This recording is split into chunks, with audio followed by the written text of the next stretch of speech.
नमस्ते दोस्तों, welcome to my Hindi channel and welcome to this collective reading जिसमें हम बात करेंगे करंट एनर्जीज के बारे में और क्या है वो मैसेज जो हम सब के लिए बड़ा इम्पॉर्टेंट है। ये सारी चीज़ें आने वाली है, Valentine's Day, Rose Day, Hug Day and all of that. तो काफ़ी सारी सनसनी सी फैलने लग जाती है वर्ल्ड में, सिर्फ इंडिया में ही नहीं, हर जगह मैंने देखा है, ग्लोबली भी। तो एक करंट एनर्जी की रीडिंग तो करनी बनती है, अभी से शुरू हो जाएंगे तो बहुत लोगों को हेल्पफुल रहेगा। क्योंकि ऐसा मैंने देखा है कि जो लोग ट्विन फ्लेम जर्नी में होते हैं ना, वो रोमांटिक कनेक्शन से बड़े आइसोलेटेड रहते हैं। अगर उनकी लाइफ में कोई होगा तब भी उनको इतना वो नहीं होता कि मुझे ऐसे करना है, वैसे करना है, मुझे रेड रोसेस का बुके चाहिए, फलाना ढिमकाना। या फिर उनके एक्सपीरियंसेस इस टाइप के इतने रोमांटिक, इतने बिटर रहे होते हैं हमेशा ही कि उनको ऐसा लगता है कि बस अब इन सब चक्करों से दूर ही रहे तो अच्छा।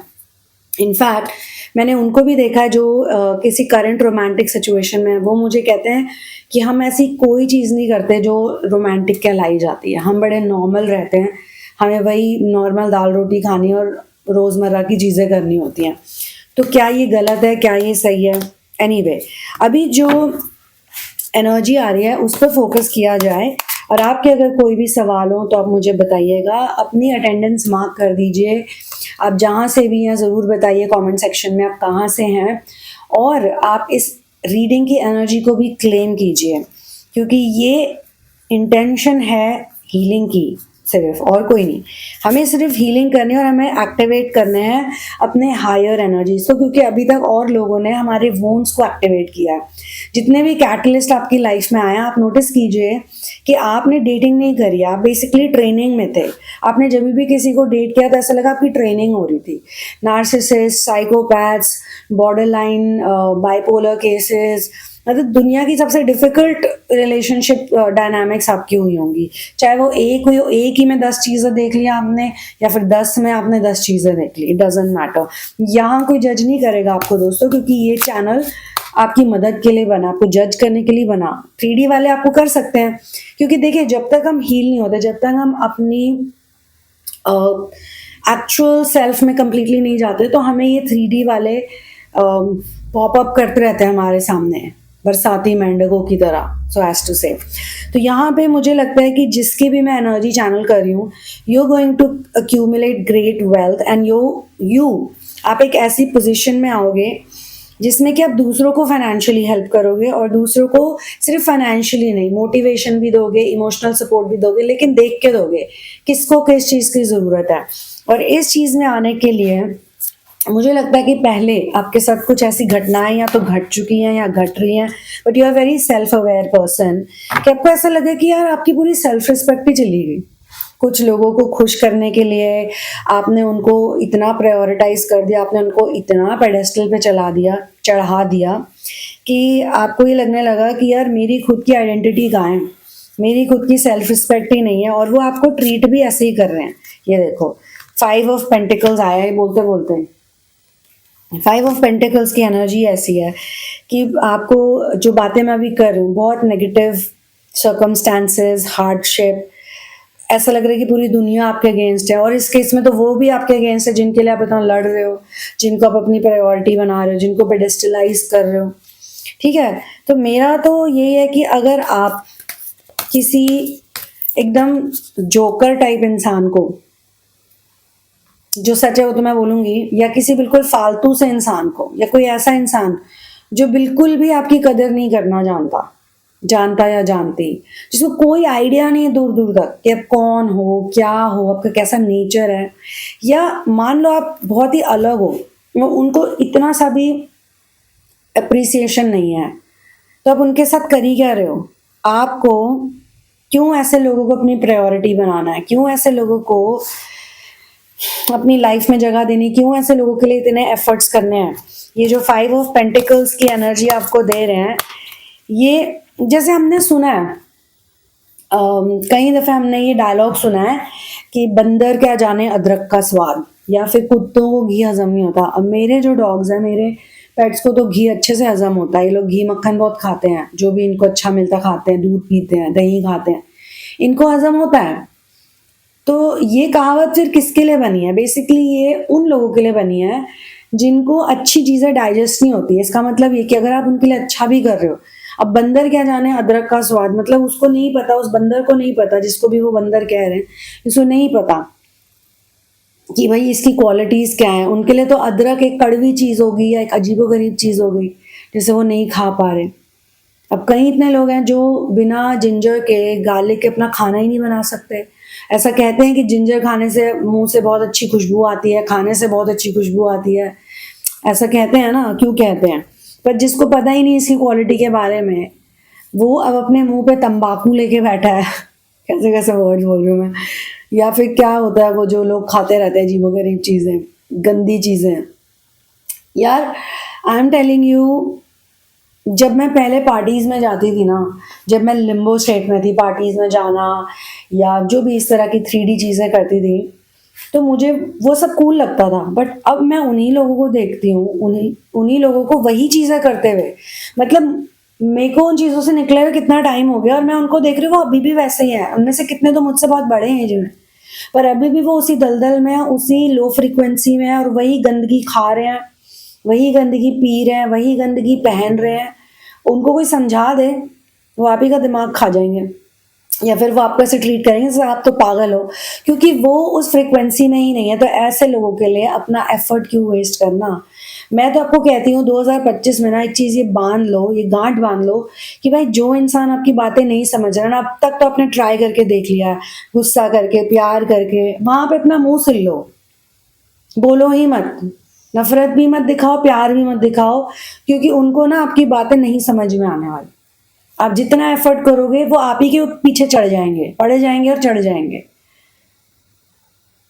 और रिलेशनशिप में तो ऐसा बिल्कुल भी मत करो, क्योंकि हम ये बहुत ज़्यादा करते हैं कि हम दूसरे लोगों को ना एकदम ही इतना ऐसे गॉड टाइप फील करा देते हैं। भगवान हो तुम, महान हो तुम, शक्तिमान हो तुम, बुद्धिमान हो तुम। मैं तो कहता हूँ तुम पुरुष ही नहीं हो, तुम महापुरुष हो। हम ये इतना ज़्यादा करते हैं लोगों के लिए, but they don't digest it, they cannot digest it, they don't understand it.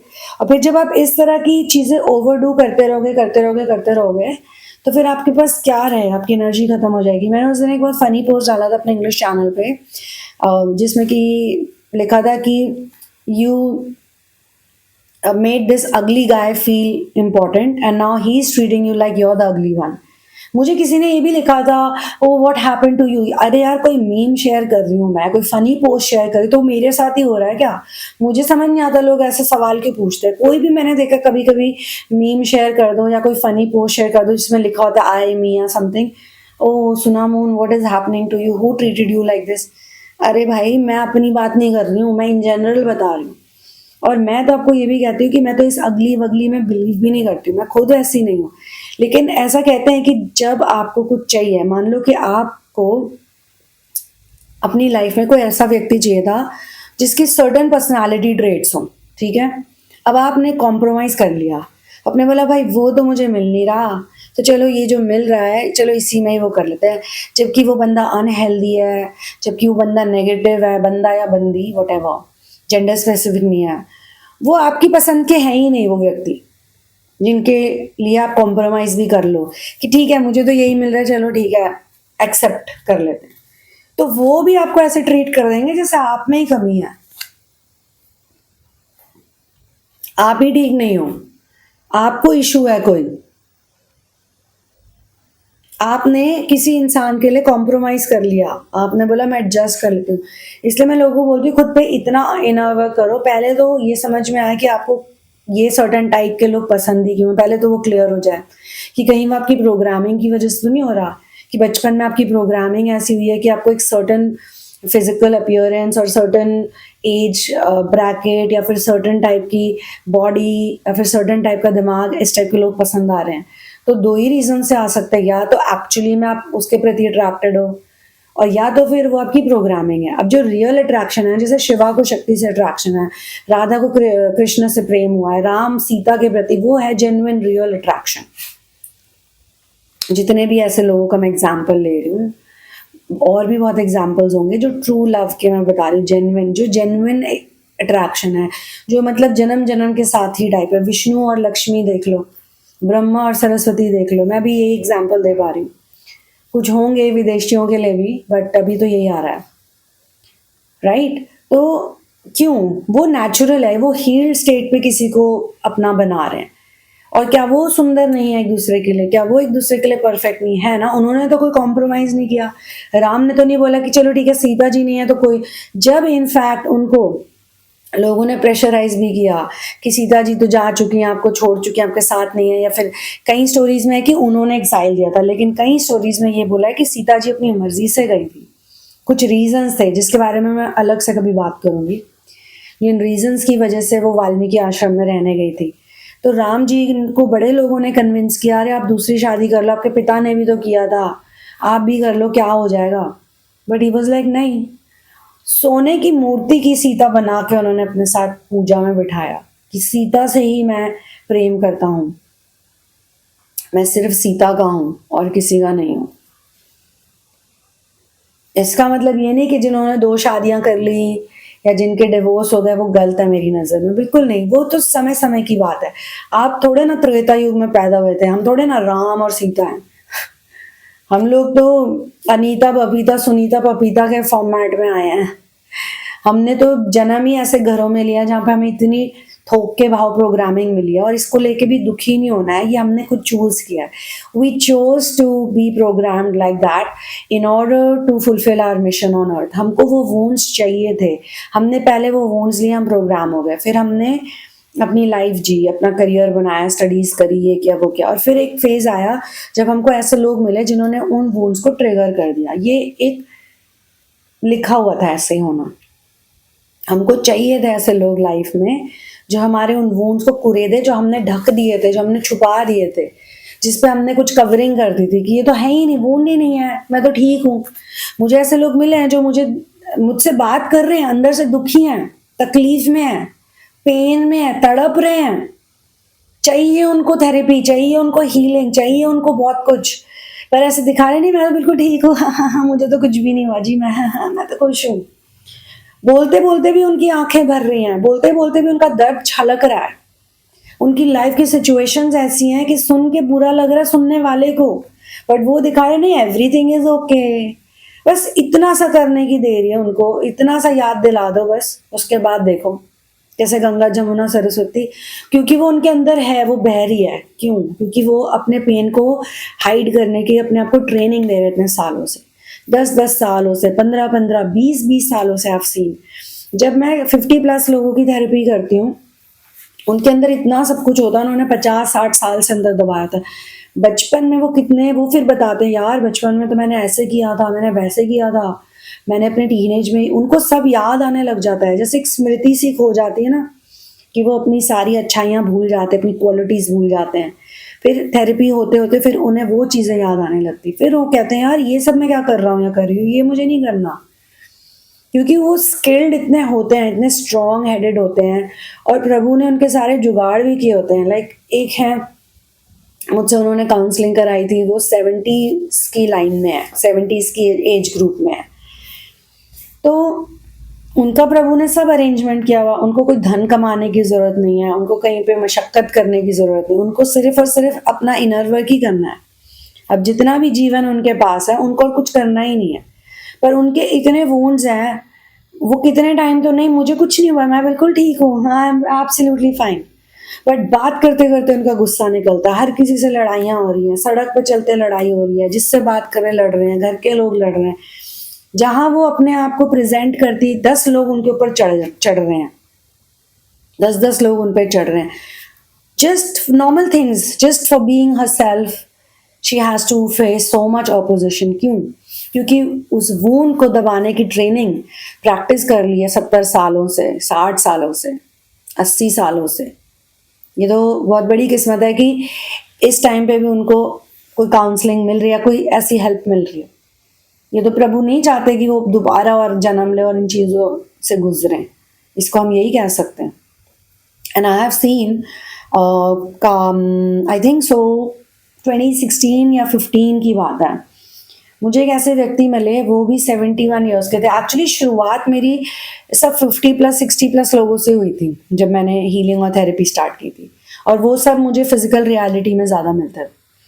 तो वो 70+ थे वो भी, और उन्होंने मुझे बताया कि मुझे प्यार की तलाश है। पहले तो मुझे लगा अरे अंकल जी आप इतनी एज हो रही है आपकी, अब क्या प्यार व्यार छोड़ो ना, बिकॉज मैं थोड़ी सी अनरोमांटिक और थोड़ी सी इस टाइप की हूँ। बोले no I believe in love. फिर मैंने सोचा चलो इनके साथ कुछ काम करते हैं, फिर उनके साथ मैंने टाइम स्पेंड किया, उनसे बातचीत करी, उनको समझने की कोशिश करी। फिर मुझे रियलाइज़ हो कि नहीं एक्चुअली वो सही कर रहे हैं, क्योंकि उनकी वो चीज़ बचपन से वो स्टक है किसी चीज़ में। वो क्यों ढूंढ रहे एक्सटर्नल रियलिटी में प्यार, क्योंकि वो उनके अंदर एक ऐसा एलिमेंट है जो हील नहीं है। और फिर उस एज ग्रुप में उनका रिलेशनशिप हो, वो प्यार जो उन्हें इतने सालों से नहीं मिल रहा था वो उनको तब मिला। फिर उन्होंने इमीडिएटली जब अट्रैक्ट हो गया, वो सब सीन हो गया, उन्होंने मुझे कांटेक्ट किया, वीडियो कॉल्स हुई, मैंने उनकी गर्लफ्रेंड से बात की, क्योंकि उनकी एज में और उनकी कंट्री में बॉयफ्रेंड गर्लफ्रेंड किसी भी एज में बन सकते हैं। वहाँ कोई जजमेंटल सोसाइटी नहीं है इस चीज़ को लेके कि वो अब 70 और 60 साल की उम्र में तुमको अब रिलेशनशिप करना है, ऐसा नहीं है। जब मैंने उनकी गर्लफ्रेंड से बात करी, वो भी बहुत इंटरेस्टिंग लगी मुझे, बहुत अमेजिंग लगी। And I was like wow यार, ये कैसा, ये तो ऐसा लग रहा है जैसे इनको डिवाइन ने इनका लिखा था इस उम्र में मिलना मिलना और मिलवाना एक दूसरे को, डिवाइन ने लिखा हुआ था। I was like very stunned, मुझे खुद ही नहीं यकीन हुआ ऐसी कौन सी थेरेपी कर दी मैंने, ऐसी क्या काउंसलिंग कर दी मैंने कि इस बंदे ने अपनी कंट्री में जाते ही पार्टनर अट्रैक्ट कर लिया जो 20 साल से नहीं कर पा रहा था। फिर मुझे रियलाइज़ हुआ अच्छा हाँ, मैंने उनकी वो होप जगा दी है, उनको एक्नॉलेज करा। पहले मैंने उनको पूछा कि क्यों करना आपको ये सब, पर जब मुझे वो रीज़न समझ में आया तब मैंने कहा ठीक है, इनको ये चीज़ दी जाए, करी जाए इनके लिए। बट इंटरेस्टिंग, मैं अगेन इसका क्रेडिट नहीं ले रही फ्रेंड्स, ये सारा क्रेडिट मेरे मास्टर्स को जाता है, मेरे ग्रेट ग्रैंड मास्टर, मेरे तीनों मास्टर्स को जाता है। ये सब उनकी वजह से हो रहा है। उन्होंने मुझे एक मीडियम बनाया जिसका मुझे खुद ही नहीं पता था कितने सालों तक। तो अच्छा हुआ मैंने बैग पैकिंग करी, ट्रैवल किया, मैं अज्ञातवास पे गई। अगर मैं सब नहीं करती तो मुझे कभी पता ही नहीं चलता। फिर उसके बाद अब उनकी जो गर्लफ्रेंड थी, पता चला वो भी बड़ी स्किल थी, वो म्यूज़िक बनाना चाहती थी। फिर उन्होंने मुझे बोला कि मैंने अपनी जवानी में ये देखो गाने लिखे थे, मैंने ऐसे गिटार प्ले किया था, मैंने ये किया था। तो मैंने कहा यार इन दोनों के अंदर कितनी प्रतिभाएं हैं, कोई पेंटर है, कोई सिंगर है, कोई कुछ है, और ये सब ये करना चाहते हैं इस एज में भी। लेकिन हम या फिर दुनिया के लोग सोचते कि यार अब आप क्या करोगे, अब 60 साल के हो गए, अब क्या करोगे। बट ये गलत है। वो उस चीज़ के अगेंस्ट फाइट कर रहे थे, आप समझिए। हम नॉर्मल चीज़ों के लिए भी कर रहे हैं, हमारी जो भी दिक्कत है हम कर रहे हैं, बट उनके लिए तो यही चीज़ थी कि भैया एज के उससे कैसे अगेंस्ट जाए, कि एज कोई लिमिटेशन नहीं होनी चाहिए, चाहे वो प्यार हो, चाहे वो बिजनेस हो, चाहे वो अपनी प्रतिभा को लोगों के साथ शेयर करना हो। धीरे धीरे वो रेस्टोरेंट्स में जाने लगे, वहाँ पे परफॉर्म करने, तो उनके लिए वही बड़ी बात थी। ये वो नहीं है जो सोशल मीडिया पे रील बना रहे हैं, उनमें इतना वो नहीं है कि बैठ के गाना गा रहे रील बना रहे हैं। उनके लिए कि हमने गाना लिखा है, हमें 4 लोगों को सुनाना है हमने ये चीज़ करी है, हमें उसको एक्सप्रेस करना है, बस हम हमारे लिए यही एक इम्पॉर्टेंट चीज़ है, और वो करके वो खुश हो रहे हैं। 4 से 10 हो रहे हैं, 10 से 5, 6, 15, उनके लिए वो एक ऑडियंस क्रिएट करना, अपने लाइक माइंडेड लोगों को, चाहे फिर वो कम उम्र के हों, ज़रूरी नहीं है, ज़रूरी नहीं सबके सब 60-70 साल के, कोई मेरे जैसे भी हो सकते हैं, उनसे कम उम्र के। ठीक है, तो अब आपको बेसिकली किसी के लिए भी एफर्ट, हम ये नहीं कह रहे कि एफर्ट मत करो, बट हम ये कह रहे कि अगर कोई बहुत लो फ्रीक्वेंसी में है, अगर कोई बहुत ही ज़्यादा आपको समझ ही नहीं रहे हैं, आप क्यों अपनी एनर्जी वेस्ट कर रहे हो, जहाँ आपको सेल्फ रिस्पेक्ट नहीं मिल रही है, जहाँ पे आपको, अच्छा मान लो आप रिलेशनशिप को, हम ये नहीं कह रहे एंड कर दो, अगर रिलेशनशिप चल रहा है चलने दो, लेकिन वो जो आप दिन भर उनको जाके समझा रहे हो, उनके साथ बातचीत करने की, आप तो सिर्फ डायलॉग करना चाहते हो। आप एक सिंपल लाइन ही अगर बोल देते हो उनको कि हाँ आपको ना ऐसे आपने कर दिया और ये हो गया, और सामने वाला बंदा बंदी पूरा भड़क जाए आप पे, या फिर वो जस्टिफिकेशन, आप बात कर रहे हो किसी और की, मान लो आप बात कर रहे हो XYZ पर्सन की कि भैया अफ्रीका में ऐसा होता है, और वो उसको पर्सनली लेने लग जाए कि यार मैं तो ऐसा नहीं करता है करती, मुझे ये सब पसंद नहीं है, मेरी ये लाइकेबिलिटी नहीं है, मैंने, तो आप बोलो भाई मैंने आपको तो बोला ही नहीं, मैं तो इन जनरल किसी और को अप्रिशिएट कर रहे हो अब, या किसी और की बुराई कर रहे हो, दोनों चीज़ों में लोग आपको पर्सनल ले रहे हैं, तो इसका मतलब ऐसे लोगों से कुछ बोलो ही मत। ठीक है, क्योंकि ये जो शांति है ना जो हमारे अंदर हम महसूस करते हैं, ये एक प्रसाद है प्रभु का, ये बहुत इम्पोर्टेंट है हमारे लिए। हम अपने पीस को, हम अपने इस ब्लेसिंग को, इस गिफ्ट को जो हमें प्रभु ने दिया, हम इसे बर्बाद क्यों करें दूसरों को समझाने के लिए, दूसरों को प्लीज करने के लिए, और वो भी ऐसे लोग जो प्लीज ही नहीं हो रहे। तो इस रीडिंग में यही एनर्जी बहुत ज़्यादा पॉप आउट हो रही है कि आपने किसी आम व्यक्ति को खास बना दिया, और आप खास और वो आपको आम भी नहीं बना रहे। आम तो मुझे बहुत पसंद है दोस्तों, mango is one of my favourite fruits, उस आम की बात नहीं हो रही है। देखिए ना, यहाँ पे भी आ रहा है 2 ऑफ पेंटिकल्स, यानी कि आप हर वक्त बस बैलेंस ही करे जा रहे हो। बैलेंस बैलेंस बैलेंस बनाने के चक्कर में आपको कोई डाउन टाइम ही नहीं मिल रहा, आपको कोई रेस्ट नहीं मिल रहा, आपको कुछ इतनी सारी मल्टीपल चीज़ों के बीच में आप फंसे पड़े हो। आपकी कौन मदद कर रहा है, आपका कौन हाथ बटा रहा है, आपका कौन साथ दे रहा है, आपको कौन मोटिवेट कर रहा है? ये लोग तो बस आपकी सोल को सक कर रहे हैं, और आप क्यों चाह रहे हो कि ऐसा हो और आपके साथ, ठीक है ना? तो ये ऐसे लोगों को बिल्कुल भी कुछ मत दो जिनको घी हजम नहीं होता, या जिनको अदरक का स्वाद नहीं पता, और जिनके लिए आप इतना ज़्यादा आउट ऑफ द वे जा रहे हो, ओवर कमिट भी कर रहे हो, हर वक्त रीप्रायोरिटाइजेशन कर रहे हो, जिसकी वजह से आप अनऑर्गेनाइज्ड हो गए हो। इन लोगों को देने की जगह, मतलब हेल्प देने की जगह आप अपने आप को हेल्प करो अब, क्योंकि ये आपकी हेल्प को अप्रिशिएट नहीं कर रहे।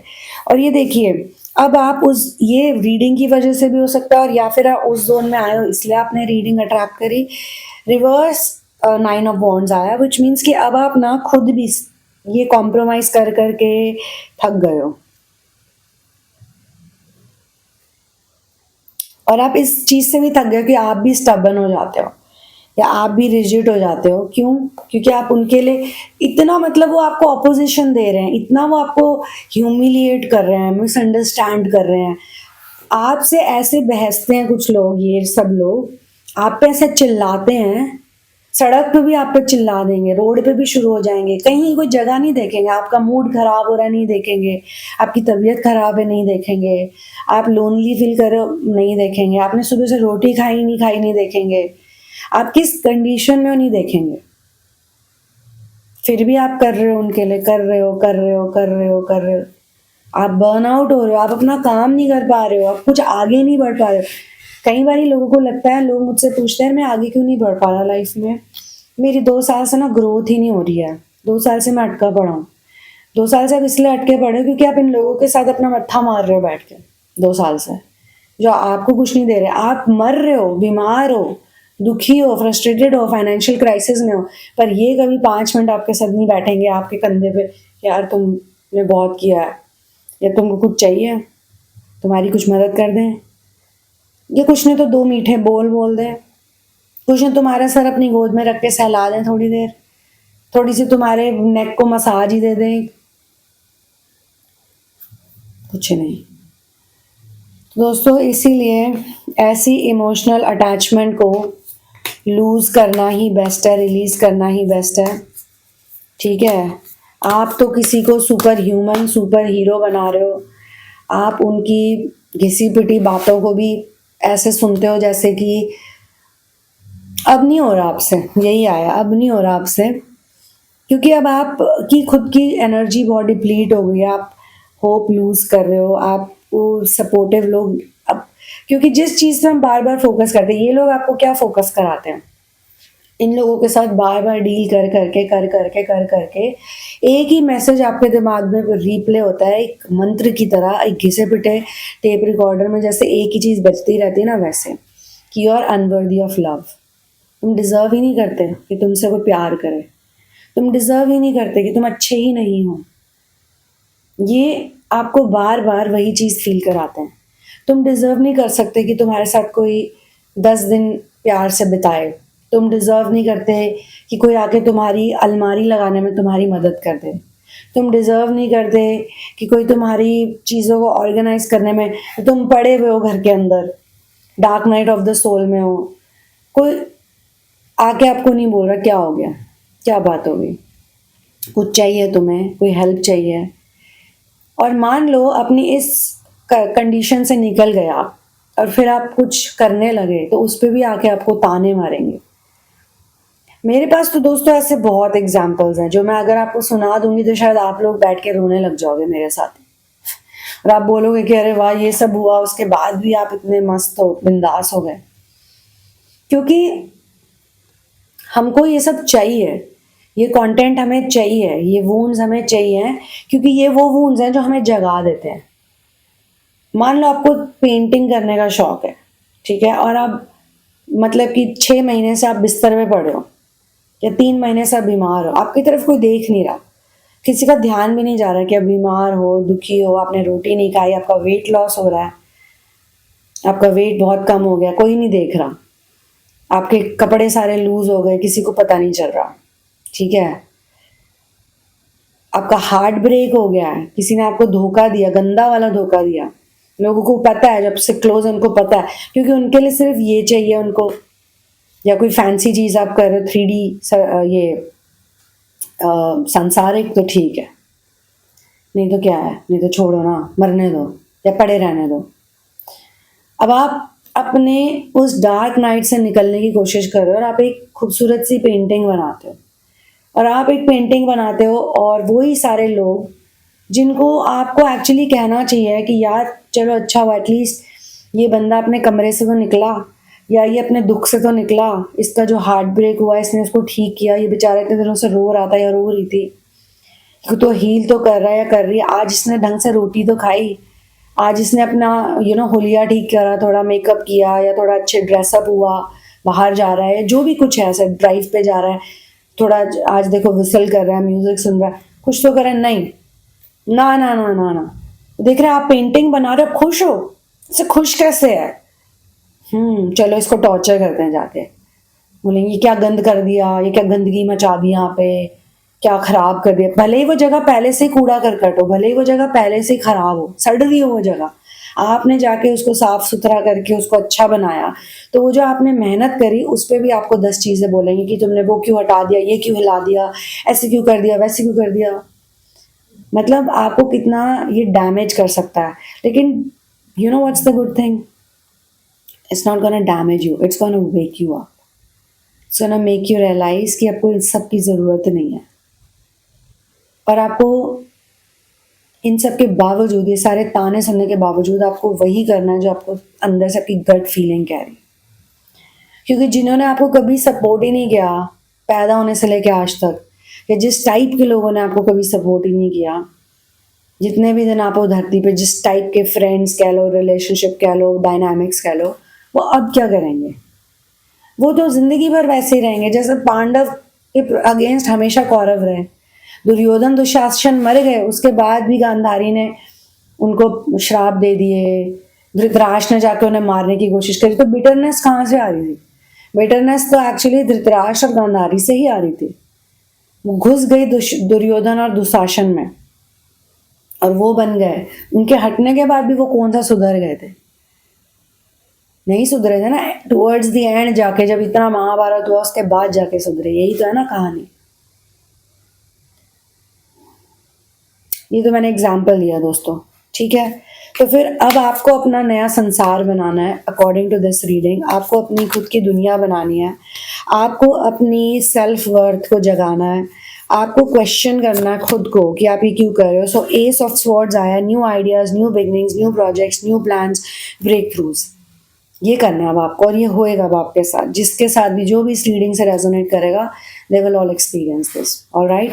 सो इसी बात पे मैं इस चैनल को क्लोज करती हूँ। पर्सनल सेशन आपको रीडिंग अगर करनी है या थेरेपी अगर आपको करनी है, अगर आप इंडिया में ही रहते हो तो आपको मुझे ईमेल लिखना है thesunamoon@gmail.com, ताकि आप मुझसे मेरी डिटेल्स मांग सको, मुझे बता सको कि I am looking for a session और थेरेपी, या तो मुझे एक सेशन चाहिए इस तरीके से, या मुझे फुल थेरेपी चाहिए, या चलो आप मुझे बता दो, मेरा डायग्नोसिस कर दो। अगर इस तरीके से भी आप बात करना चाहते हो तो आप एक सिंगल सेशन ले सकते हो जिसमें आप पूरा डायग्नोसिस करोगे, उसके बाद आपकी पूरी स्कैनिंग होगी, उसके बाद हम बता सकते हैं कि हाँ ये वाली थेरेपी है। उसमें आपका खुद का भी रोल हो सकता है, आप खुद भी इंट्यूटिवली जानते हो कि आपको क्या ज़रूरत है, तो आप उसमें हैंड होल्डिंग भी ले सकते हो। और अगर आप किसी और कंट्री में रहते हो बट आप हो इंडिया से, आपको हिंदी बोलनी आती इसलिए आप इस चैनल पे हो, तो आप पेपाल लिंक यूज़ कर सकते हो, उसके थ्रू भी आप सेशंस बुक कर सकते हो, alright. You can get my book in the name of love, a journey of finding your ultimate soulmate. It's available only on Amazon Kindle guys, और कहीं पे अवेलेबल नहीं है। अगर कोई बेच भी रहा है तो पुरानी पेपर बैक कॉपी बेच रहा है विदाउट माई एनी अथॉरिटी। कोई अपनी मर्जी से कर रहा है, उनके पास होगा शायद, वो कॉपीज प्रिंट कर रहे होंगे, वो करते हैं कई लोग ऐसा। एंड अमेजोन से मैंने बोला भी था कि भाई ये कोई मेरी बुक बेच रहा है, बट उनका कोई रिस्पॉन्स नहीं आया मुझे, I don't know why. So love की स्पेलिंग है LUV, इसलिए मैं अपने चैनल पे ही लोगों को बोल रही हूँ कि अमेजोन किंडल पे जो in the name of love मिल रही है वो लेटेस्ट एडिटेड वर्जन है। 2017 से मैं वो लेटेस्ट एडिटेड वर्जन वहाँ पे प्रोवाइड कर रही हूँ। तो आपको कहीं पे कोई पेपर बैक मिल रही है, वो या तो उसमें बहुत सारे प्रूफ रीडिंग एरर्स होंगे, कवर कुछ और दिखाएंगे ऑनलाइन और बेच आपको कुछ और देंगे, तो वो मत लीजिएगा। Don't by the paper back copy unless मैं उसको दोबारा से प्रिंट में डाल के करूँ, किसी और से मत लेना। ये मैं यहीं पे बता सकती हूँ, क्योंकि मैं कोई इसकी मार्केटिंग और पब्लिसिटी तो करती नहीं हूँ, राइट। तो ठीक है दोस्तों, आप मुझे पेट्रियन पे भी सपोर्ट कर सकते हैं अगर आप चाहें तो। See you in the next one. One love, peace out and victory Ram.